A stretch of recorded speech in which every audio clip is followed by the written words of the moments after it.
My name is Peter Gotzche. I'm a director of the Nordic Cochrane Center in Copenhagen and professor of research design and analysis at the University of Copenhagen. 2 years ago, I found out that our prescription drugs are the third leading cause of death after heart disease and cancer.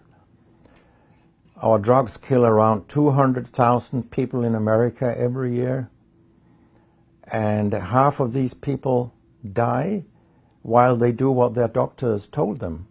So they die because of the side effects. The other half die because of errors.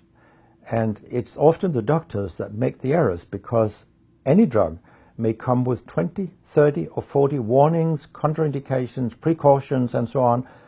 No doctor in the world knows about all this.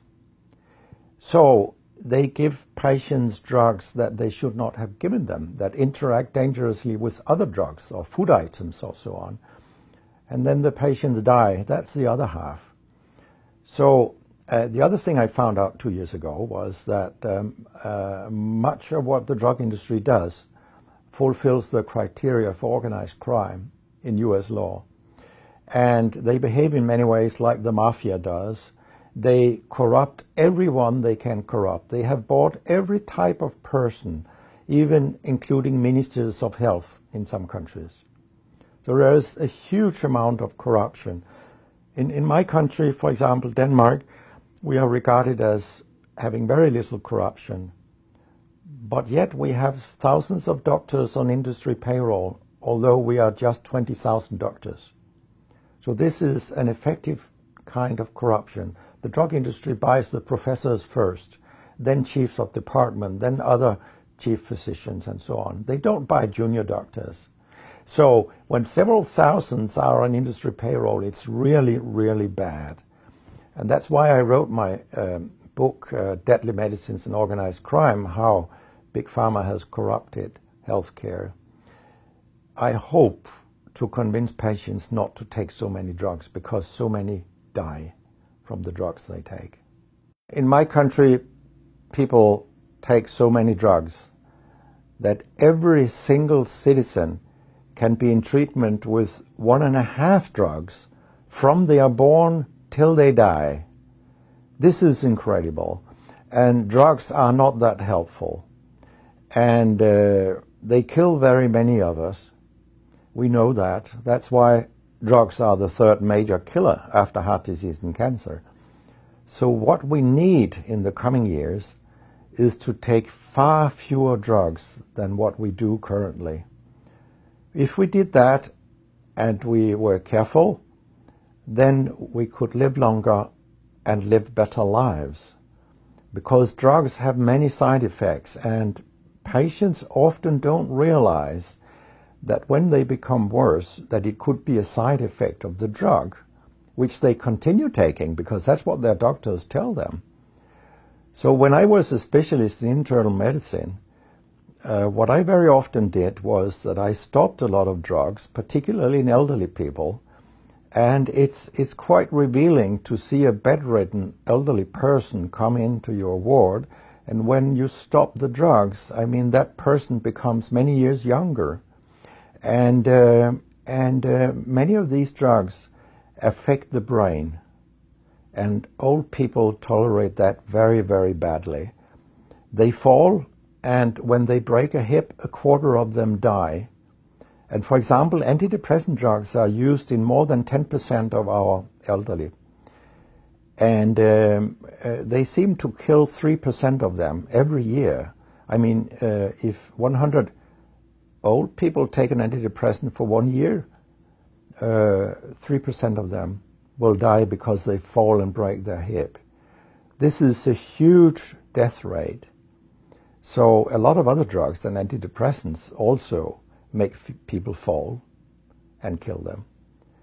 And they may affect your cognition, your memory and all these things.